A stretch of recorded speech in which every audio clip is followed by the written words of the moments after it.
راجع به همین موضوع بحث میکنیم. یعنی امروز معیار شناخت کینو هر یک کینوساز پاچکشی دانسته ماندن گرد هیچ ما گاه کینوی ما سطحی خارج فتح نمیکند.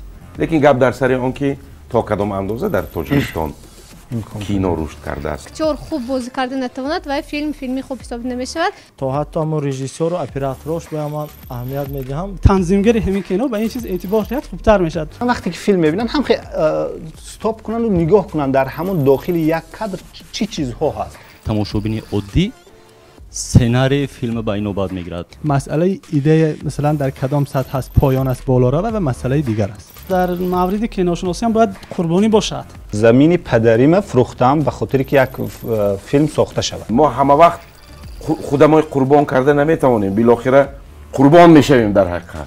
همین چیز به نیکبین هستم که این ساحه فیلمنامه نویسی هم با گذشت 4-5 سال به یک تنظیم میدروید. اگر به زبان روسی گوییم، мы идем в кино за эмоциями.